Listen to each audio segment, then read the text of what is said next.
பரிசுத்த நாமத்திற்கு ஸ்தோத்திரம் உண்டாவதாக. தலை தாழ்த்தி ஜெபிப்போம்.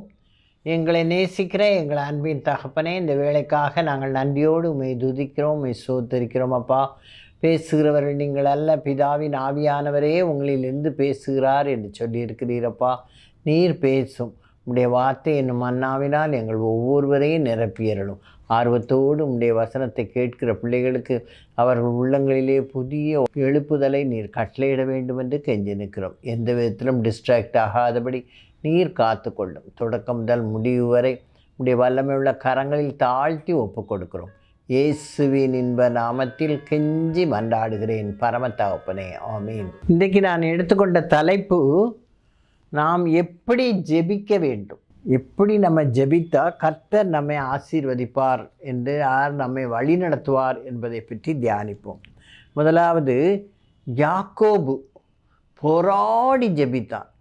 ஏன்னா அவனுடைய சகோதரன் 400 பேர், இவன் தன்னுடைய வீட்டுக்கு திரும்பி வாரான், தன்னுடைய பரிவாரங்களோடு திரும்பி வாரான் யாக்கோபு. ஆனால் அவன் சகோதரன் இவனை எப்போ கொல்லலான் தான் வகை தேடி கொண்டிருந்தான். அதனால் அவன் இவன் வருகிறான் என்று கேள்விப்பட்டவுடனே 400 பேரோடு அவனை கொல்லுவதற்கு ரெடியாக வந்து கொண்டிருக்கிறான். இதை அவன் கேள்விப்படுகிறான். கேள்விப்பட்ட உடனே யாப்போக்கு என்கிற ஆற்றின் துறையை கடந்து எல்லாரையும் அந்த ஆற்றை கடந்து அக்கறைப்படுத்தினான். அதுக்கப்புறம் இவன் தனித்திருந்து இரவு முழுவதும் விடியும் அளவும் இவன் ஜெபம் பண்ணுறான். அப்போ ஒரு புருஷன் அவனோடு என்ன செய்கிறானா, போராடுகிற புருஷனால் அவனை மேற்கொள்ள முடியவில்லை. அந்த அளவுக்கு அவன் போராடி ஜெபிக்கிறான்.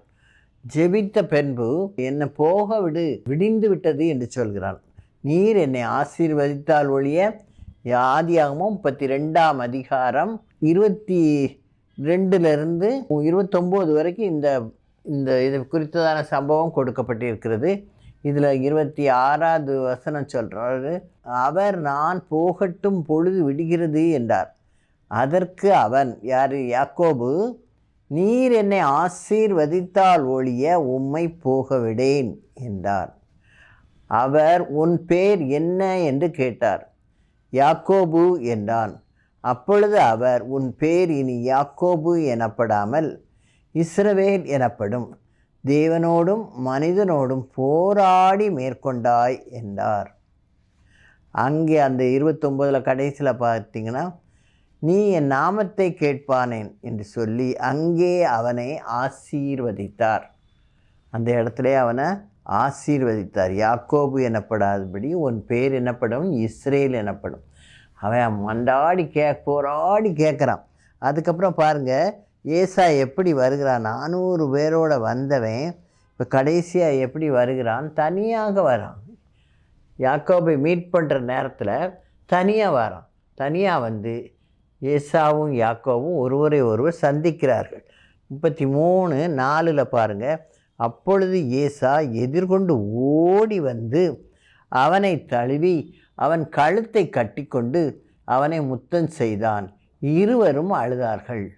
அவன் தன் கண்களை ஏறெடுத்து இந்த ஸ்திரீகளும் பிள்ளைகளையும் கண்டு, உன்னோடு இருக்கிற இவர்கள் யார் என்றார். அதற்கு அவன், தேவன் உமது அடியானுக்கு அருளின பிள்ளைகள் என்றான். அப்படி அவன் எல்லாரையும் என்ன செய்கிறான், இன்ட்ரடியூஸ் பண்ணி யாக்கோபு அவங்க எல்லாரும் அவனை வணங்குகிறார்கள். அவன் கண்களில் அவனுக்கு தயவு கிடைத்தது. 10வது வசனம் பாருங்கள். அதற்கு யாக்கோபு, அப்படியல்ல, உம்முடைய கண்களில் எனக்கு தயவு கிடைத்ததே, ஆனால் என் வெகுமதியை என் கையிலிருந்து ஏற்றுக்கொள்ளும். நீர் என்மேல் பிரியமானீர். நான் உம்முடைய முகத்தை கண்டது தேவனுடைய முகத்தை கண்டது போல் இருக்கிறது. தேவன் எனக்கு அனுக்கிரகம் செய்திருக்கிறார். வேண்டியதெல்லாம் எனக்கு உண்டு. ஆகையால் உமக்கு கொண்டு வரப்பட்ட என் காணிக்கையை ஏற்றுக்கொள்ளும் என்று சொல்லி அவனை வருந்தி கேட்டுக்கொண்டான். அப்பொழுது அவன் அதை ஏற்றுக்கொண்டான். அப்படி 2 பேரும் என்ன செய்துட்டார்கள், சமாதானம். அப்போ போராடி ஜெபித்ததின் விளைவு என்னாச்சு, அவனை கொல்லணும்னு வந்தவன் தன்னுடைய மனதையே என்ன செய்தான், மாற்றிட்டான். அவனோடு அன்பை பரிமாறிக்கொண்டான். கட்டி தழுவி முத்தம் கொடுத்து இருவரும் அழுதார்கள். இப்போ என்ன சொல்கிறான், உன் முகத்தை கண்டது தேவனுடைய முகத்தை கண்டது போல இருக்குன்னு சொல்லி அவன் மேலே அவ்வளோ தன்னுடைய பிரியத்தை அவன் வெளிப்படுத்துகிறான். அப்புறம் 2 பேரும் காணிக்கைகளை ஒருத்தருக்கு ஒருத்தர் என்ன செய்து கொண்டார்கள்? பரிமாறிக்கொண்டார்கள். அப்போ போராடி ஜெபிப்பதினால் என்ன பலன் கிடைக்குது? ஆண்டவர்கிட்ட முதல்ல ஆசீர்வாதம் கிடைக்குது.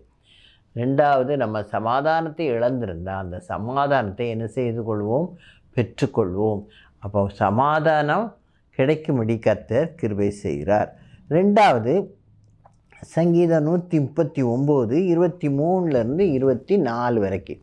இதில் என்ன செய்கிறான்னா, நம்மளை சோதித்து ஆராய்ந்து பார்த்து 23 24 தேவனே என்னை ஆராய்ந்து என் இருதயத்தை அறிந்து கொள்ளும், என்னை சோதித்து என் சிந்தனைகளை அறிந்து கொள்ளும், வேதனை உண்டாக்கும் வழி என்னிடத்தில் உண்டோ என்று பார்த்து நித்திய வழியிலே என்னை நடத்தும். இப்படி தாவீது ஜெபித்தான். அதே போல் நாமும் தேவ சமூகத்தில் நம்மை தாழ்த்தி என்னை ஆராய்ந்து பாரு ஆண்டவரே, என்னை சோதித்து என் சிந்தனைகளை அறிந்து கொள்ள ஆண்டவரே, வேதனை உண்டாக்கும் வழி என்னிடத்தில் இருந்தால் அதை எடுத்து போட்டு என்னை எந்தில் நடத்தணும்? நித்திய வழியிலேயே நடத்தும் என்று சொல்லி தேவ சமூகத்தில் தாவீது எப்படி தன்னை தற்பரிசோதனை செய்து ஜெபித்தான், அதுபோல் நாமும் என்ன செய்யணும்? கர்த்தருடைய சமூகத்தில் ஜெபிக்கணும். தாவீது பாவம் செய்த போது 51வது சங்கீதத்தை அவன் கர்த்தருடைய சமூகத்தில் அழுது ஜெபிக்கிறான். ஜெபிக்கும்போது தன்னுடைய பாவங்களை மறைக்கிறவன் வாழ்வடைய மாட்டான், அதை அறிக்கை செய்து விட்டு விடுகிறவனோ இரக்கம் பெறுவான்னு ஆண்டவர் சொல்லியிருக்கார். 51வது சங்கீதத்தை பார்த்திங்கன்னா அவன் எப்படி தன்னை மண்டாடி ஆண்டவர்கிட்ட கேட்குறான் பாருங்கள். தன்னுடைய பாவங்களை மன்னிக்கும்படி ஆண்டவர்கிட்ட மண்டாடுகிறான். 51வது சங்கீதம் 1 வசனத்திலேருந்தே சொல்லலாம். தேவனே உமது கிருபையின்படி எனக்கு இறங்கும், உமது மிகுந்த இரக்கங்களின்படி என் மீறுதல்கள் நீங்க என்னை சுத்திகரியும், என் அக்கிரமம் நீங்க என்னை முற்றிலும் கழுவி என் பாவம் வரை என்னை சுத்திகரியும். என் மீறுதல்களை நான் அறிந்திருக்கேன், நான் செய்த பாவம் எனக்கு தெரிவிப்போம், என் பாவம் எப்பொழுதும் எனக்கு முன்பாக நிற்கிறது. தேவரீர் ஒருவருக்கே விரோதமாக நான் பாவம் செய்து உமது கண்களுக்கு முன்பாக பொல்லாங்கானதை நடப்பித்தேன். நீர் பேசும்போது உம்முடைய நீதி விளங்கவும், நீர் நியாயம் தீர்க்கும்போது உம்முடைய பரிசுத்தம் விளங்கவும் இதை அறிக்கையிடுகிறேன் அப்படின்னு சொல்லி ஆண்டவரிடத்தில் தன்னுடைய பாவத்தை குறித்து ஆண்டவரிடத்தில் மண்டாடி கேட்குறான். அப்புறம் 10ஆம் வசனத்தில் பாருங்கள், தேவனே சுத்த இருதயத்தை என்னிலே சிருஷ்டியும், நிலைவரமான ஆவியை என் உள்ளத்திலேயே புதுப்பியும், உமது சமூகத்தை விட்டு என்னை தள்ளாமலும் உமது பரிசுத்த ஆவியை என்னிடத்திலிருந்து எடுத்து கொள்ளாமலும் இரு. முதல்ல தன்னை தற்பரிசோதனை செய்கிறான். 2வது, செய்த பாவங்களுக்காக கர்த்தரிடத்தில் மன்னிப்பு கேட்குறான். மன்னிப்பு கேட்டு தேவனுடைய நிலைவரமான ஆவியை தன் உள்ளத்தில் புதுப்பித்து கொண்டால் உமது சமூகத்தை விட்டு என்னை தள்ளாமலும் உமது பரிசுத்த ஆவியை என்னிடத்திலிருந்து எடுத்துக்கொள்ளாமலும் இரும். உமது இரட்சணியத்தின் சந்தோஷத்தை திரும்பவும் எனக்கு தந்து உற்சாகமான ஆவி என்னை தாங்கும்படி செய்யும் என்று சொல்லி ஆண்டவருடைய சமூகத்தில் தாவீது கேட்டான். அதுபோல் நாமும் தினமும் நம்முடைய பாவங்களுக்காக கர்த்தருடைய சமூகத்தில் மன்னிப்பு கேட்க வேண்டும். அதாவது ஆண்டவர் தான் மன்னிச்சிருவார் அப்படின்லாம் நினைக்கக்கூடாது. நம்ம கேட்கணும், ஆண்டவரே என்னை மன்னியும் சொல்லி தாவீதை போல நம்ம தற்பரிசோதனை செய்து தேவ சமூகத்தில் நம்ம ஜெபிக்கும்போது வேதனை உண்டாக்கும் வழி என்னிடத்தில் உண்டோ என்று பார்த்து என்னை நித்திய வழியில் நடத்தும் ஆண்டவரேன்னு சொல்லி நம்ம ஜெபிக்கணும். ஆண்டவரே எங்களுக்கு பரிசாவியை என்னிடத்திலிருந்து எடுத்துக்கொள்ளாதேயும் உற்சாகமான ஆவி என்னை தாங்கும்படி செய்யணும் அப்படின்னு சொல்லி தேவ சமூகத்தில் நாம் கேட்குறவர்களாக இருக்க வேண்டும். அப்பொழுது கர்த்தர் நம்மை மன்னித்து நாம் கேட்கிற விண்ணப்பங்களுக்கு பதிலளிக்கிற தேவனாக இருக்கிறார். முதலாவது போராடி ஜெபிக்க வேண்டும். 2வது நம்மை தற்பரிசோதனை செய்து கர்த்தரிடத்தில் நம்முடைய பாவங்கள் நீங்கும்படியாக நாம் ஜெபிக்க வேண்டும். 3வது வேத வசனங்களை ஆசித்து தியானித்து அதன்படி ஜீவிக்க வேண்டும் என்று ஜெபிக்க வேண்டும்.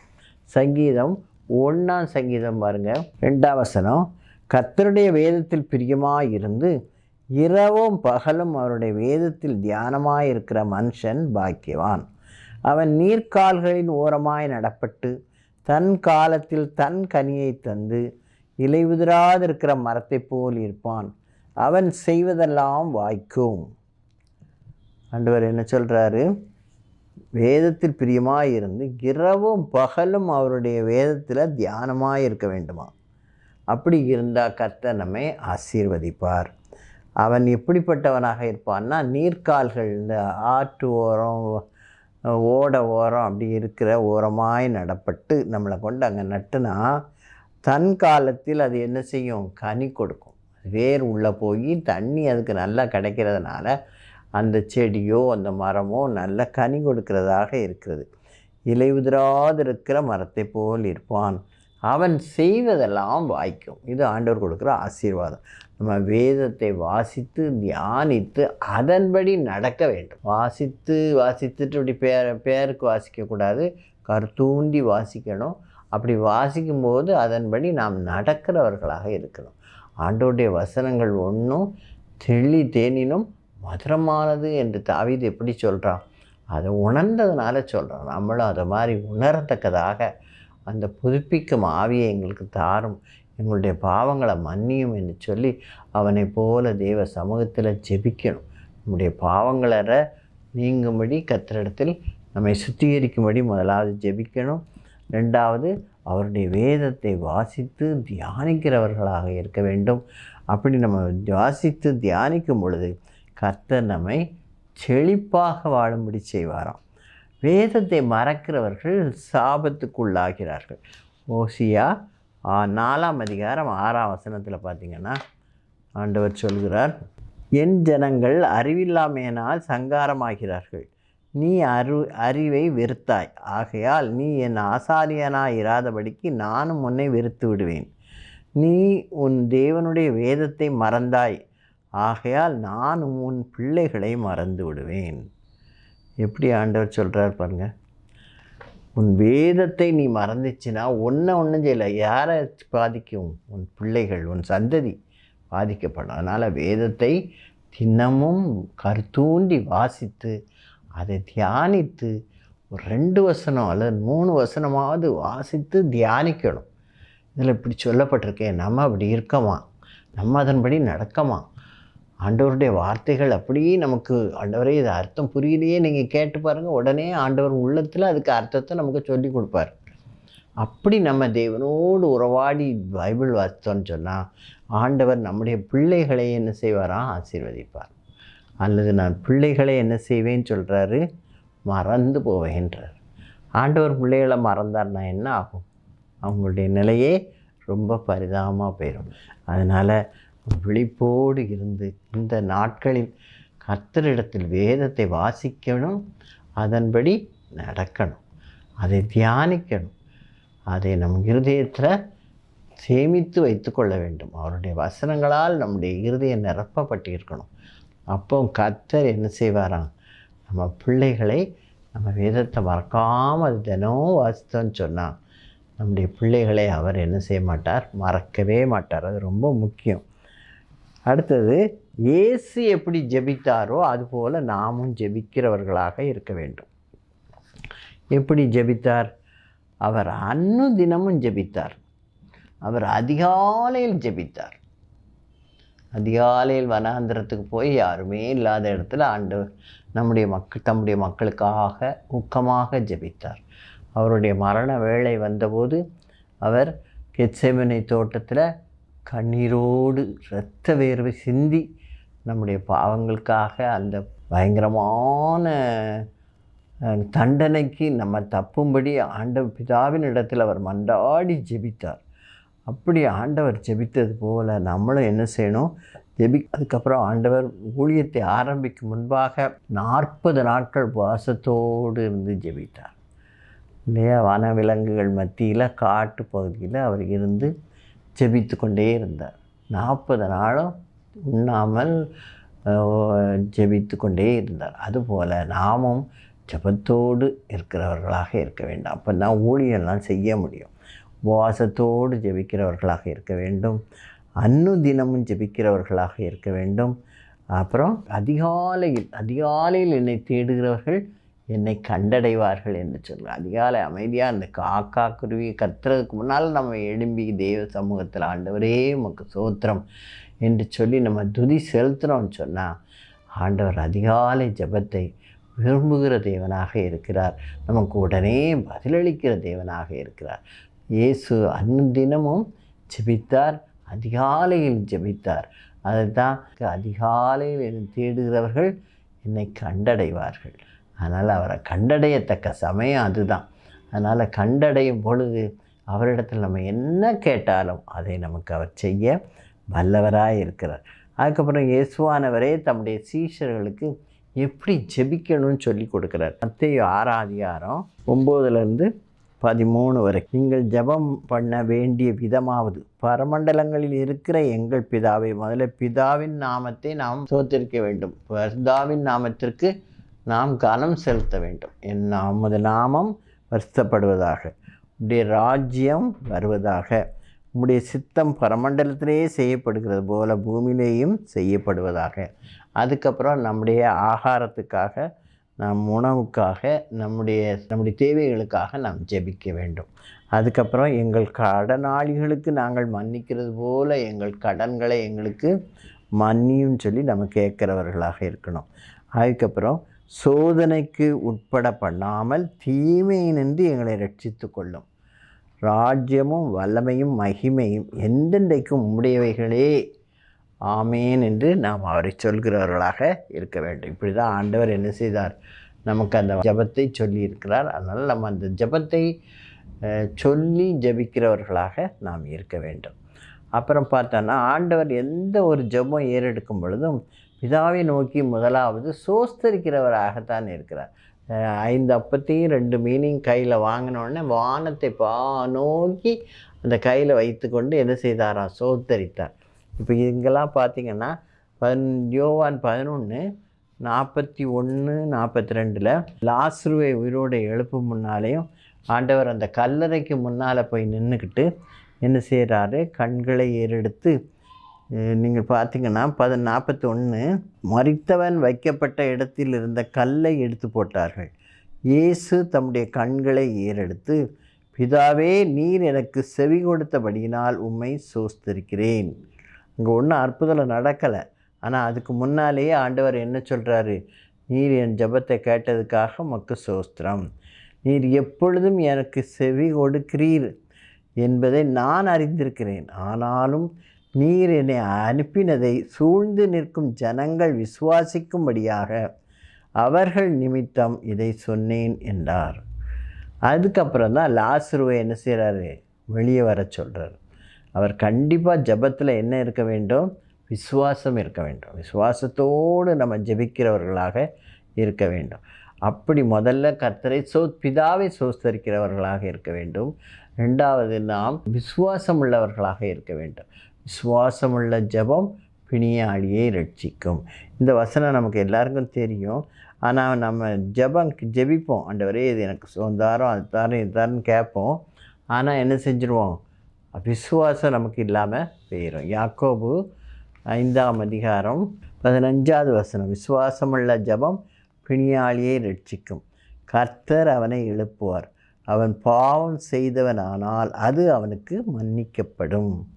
இதுக்கு நம்ம உதாரணமாக பார்த்தா திமிர்வாதக்காரன், லூக்கா 5 திமிர்வாதக்காரனை ஒரு வீட்டுக்கு ஆண்டவர் இப்போ உபதேசித்து கொண்டிருப்பார். அந்த வீட்டுக்குள்ளே போகிறதுக்கு முடியல. ஏன்னா சின்ன வீடு, நிறைய ஆட்களால் நிரப்பப்பட்டிருந்துச்சு. இவர் படுத்த படுக்கையில் இப்போ திமிர்வாதக்காரனால் நடக்க முடியாது. அதனால் படுத்த படுக்கையோடு தான் அவனை கொண்டு போக வேண்டியிருந்துச்சு. அதை என்ன செய்தாங்க, 4 பேர், அந்த 4 பேருக்கும் எவ்வளோ விசுவாசம் இருக்கா, இயேசுவின் இடத்துல இவனை கொண்டு போனால் இவன் வளைஞ்சுவே நல்லாயிருவான்ட்டு அவங்களுக்குள்ள ஒரு விசுவாசம் இருந்துச்சு. அதனால் அவங்க என்ன செய்கிறாங்க, படுக்கையோடு அவரை கொண்டு வீட்டின் மேல் ஏறி தட்டோடுகள் வழியாக ஜனங்களின் மத்தியில் இயேசுவுக்கு முன்பாக அவனை படுக்கையோடு இறக்கினார்கள். அவர்களுடைய விசுவாசத்தை கண்டு, அவர்கள் தூக்கிட்டு வந்தவங்க 4 பேருடைய விசுவாசத்தை கண்டு திமிர்வாதக்காரனுக்குள்ளே இருக்கிற பாவத்தை மன்னிக்கும்படி ஆண்டவர் சொல்கிறார். திமிர்வாதக்காரனை நோக்கி, மனுஷனே, உன் பாவங்கள் உனக்கு மன்னிக்கப்பட்டது என்றார். விசுவாசமுள்ள ஜெபம் பிணியாளியை ரட்சிக்கும். அவங்க விசுவாசத்தோடு வந்ததுனால அவனுடைய பாவம் அவனுக்கு மன்னிக்கப்படும். கர்த்தர் அவனை எழுப்புவார். அவன் பாவம் செய்தவனானால் அது அவனுக்கு மன்னிக்கப்படும். அவன் பாவம் செய்தவனானால் அது அவனுக்கு மன்னிக்கப்படும். அப்போ ஆண்டவர் அவனுடைய பாவத்தினால் இந்த வியாதி வந்ததுன்னு சொல்லி அவனுக்கு அந்த பாவத்தை மன்னிக்கிறார். விசுவாசம் யாருக்குள்ளே இருந்துச்சு? அந்த 4 தூக்கிட்டு வந்த மக்கள் உள்ளத்தில் இருந்துச்சு. அந்த விசுவாசத்தை கண்டு சிமுர்வாதக்காரனை நோக்கி, நீ எழுந்து உன் படுக்கையை எடுத்துக்கொண்டு உன் வீட்டுக்கு போ என்று உனக்கு சொல்கிறேன் என்றார். 24வது வசனம். அவன் உடனே என்ன ஜனக்கூட்டத்துக்கு நடுவில் முன்பாக எழுந்து தன் படுக்கையை எடுத்துக்கொண்டு தேவனை மகிமைப்படுத்தி தன் வீட்டுக்கு போனான். இதை பார்த்த எல்லாருமே என்ன செய்கிறாங்க? ஆச்சரியப்பட்டு தேவனை மகிமைப்படுத்தினார்கள். அதனால் விசுவாசத்தோடு ஜெபிக்கிறவர்களாக நாம் காணப்பட வேண்டும். அதைத்தான் ஆண்டவர் நம்மிடத்தில் விரும்புகிறார். நம்ம ஜெபிக்கும்போது இயேசுவை போல நம்ம ஜெபிக்கணும். இயேசுவும் விசுவாசத்தோடு தான் ஜெபித்தார். பிதாவே, நீர் எனக்கு செவி கொடுத்தபடியால் உம்மை ஸ்தோத்திரிக்கிறேன். அங்கே ஒன்றும் கேட்கலை, அதுக்கு முன்னாலே சொல்லியாச்சு. அப்போ அந்த அளவுக்கு விசுவாசம் நமக்கு வேணும். அதைத்தான் ஆண்டவர் விரும்புகிறார். விசுவாசத்தோடு ஜெபிக்கும்படியாக அவர்கள் நிமித்தம் இதை சொன்னேன் என்று கர்த்தர் சொல்கிறார். அதனால் நம்முடைய ஜெபம் விசுவாசம் உள்ளதாக இருக்க வேண்டும். இயேசுவை போல உபவாசத்தோடு ஜெபிக்கிறவர்களாக இருக்க வேண்டும். அவர் அன்னுதினமும் ஜெபித்தார். தானியேல் பாருங்க, 3 வேளையும் வழக்கத்தின்படி எருசலேமுக்கு நேராக பலகணிகளை திறந்து முழங்கால் படியிட்டு அந்த இஸ்ரவேல் ஜனங்களுடைய பாவங்களுக்காக கர்த்தரிடத்தில் ஜெபித்தான். அதனால் ஆண்டவர் அவர்களுடைய சிறையிருப்பை மாற்றி போட்டு அவர்களை பழையபடியும் அவர்களுடைய நாட்டுக்கு அனுப்பினார்.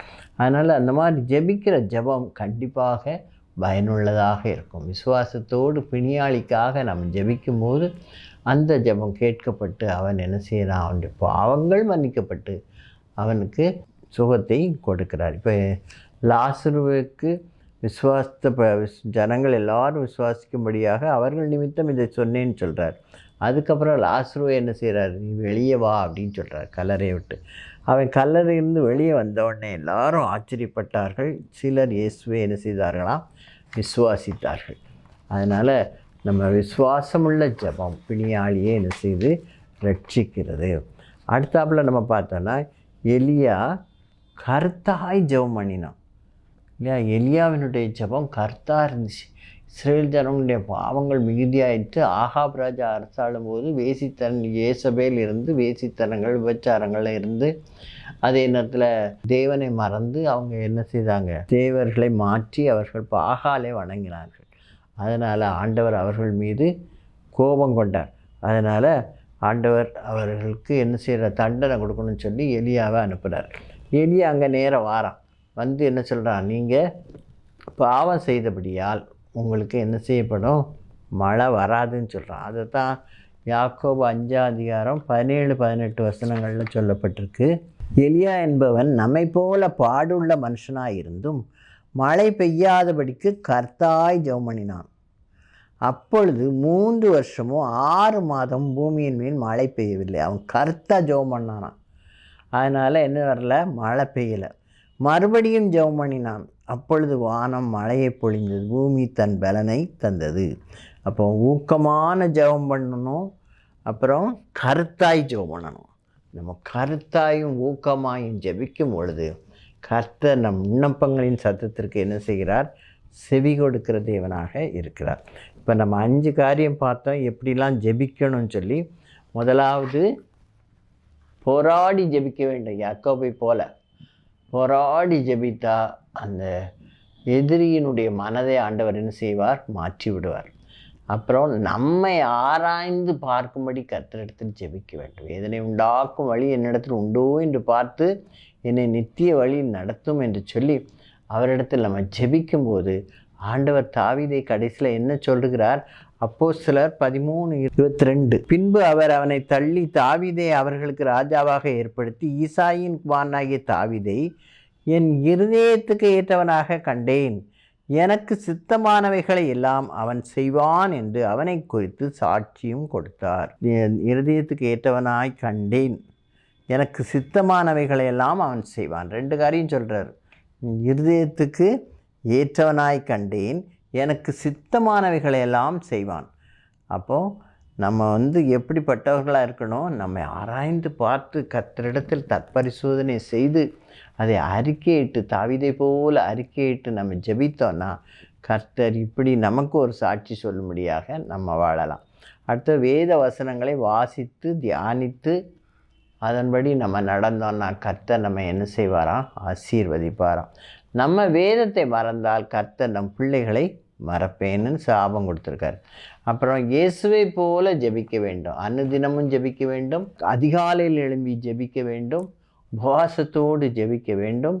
அதுக்கப்புறம் ஜெபிக்கும் முன்பாக கர்த்தரை சோத்தரிக்க வேண்டும். விசுவாசத்தோடு அவரிடத்தில் நாம் கேட்கும் பொழுது கர்த்தர் நம் விண்ணப்பங்களுக்கு செவி கொடுக்கிறவராக இருக்கிறார். விசுவாசம் உள்ள ஜெபம் பிணியாளியை ரட்சிக்கும். அவன் பாவங்களையும் கர்த்தர் என்ன செய்வார்? அவனுக்கு மன்னிப்பார். அப்புறம் கர்த்தாய் ஜெபிக்க வேண்டும். எலியா எப்படி கர்த்தா மழை பெய்யக்கூடாதுன்னு சொன்னால் அப்படியே பெய்யலை. அப்புறம் திரும்பவும் ஜெபித்தா மழை பெய்யட்டும்னு சொல்லி மழை பெய்தது. அதனால் நம்மளும் அந்த மாதிரி கர்த்தரிடத்தில் ஜெபிக்கிறவர்களாக இருக்க வேண்டும். தலை தாழ்த்தி ஜெபிப்போம். எங்களை நேசிக்கிற எங்கள் அன்பின் தகப்பனே, இந்த வேலைக்காக நாங்கள் நன்றியோடு உம்மை துதிக்கிறோம் அப்பா. உம்மை சோத்தரிக்கிறோம் கர்த்தாவே.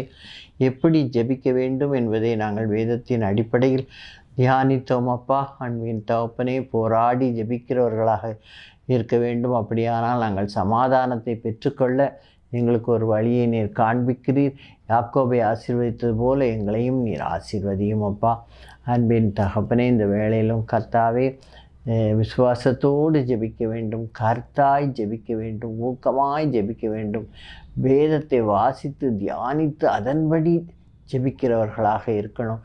எங்களை நித்திய வழியிலே நடத்தும் என்று தற்பரிசோதனை செய்து உம்முடைய பாதத்திலே எங்களுடைய பாவங்களை கழுவி ஜெபிக்க தாவீதை போல் அந்த கிருபைகளை எங்களுக்கு தாரும் அப்பா. இம்மட்டும் உடைய வார்த்தைகளை கேட்டு நாங்கள் சுத்தப்படுத்தி கொள்ள பரிசுத்த ஆவியை திரும்பவும் எங்களுக்கு தந்து எங்களை உற்சாகப்படுத்த வேண்டும் என்று நிலைவரமான ஆவியை எங்களுக்கு தாரும் என்று தாவீது கேட்டது போல நாங்களும் உம்மிடத்தில் கேட்டு பெற்றுக்கொள்ள நீர் கிருபை செய்யும். இந்த நாட்களில் நாங்கள் உமக்கு பிரியமானதை செய்கிறவர்களாய் காணப்பட நீர் கிருபை செய்யும். எப்படி தாவீதை என் இருதயத்துக்கு ஏற்றவனாகவும் அவன் என் சித்தப்படியெல்லாம் செய்வான் என்று அவனை குறித்து சாட்சி சொன்னீரோ, அதுபோல் நாங்களும் ஜீவிக்க எங்களை காத்து கொள்ளும் அப்பா. இந்த கிராஸ் டிவிக்காக ஜெபிக்கிறேன். இதற்கென்று உழைக்கிறவர்கள் செயல்படுகிறவர்கள் எல்லாரையும் நீர் காத்து கொள்ளும். இயேசுவின் இன்ப நாமத்தில் கெஞ்சி மன்றாடுகிறேன் பரம தகப்பனே, ஆமீன்.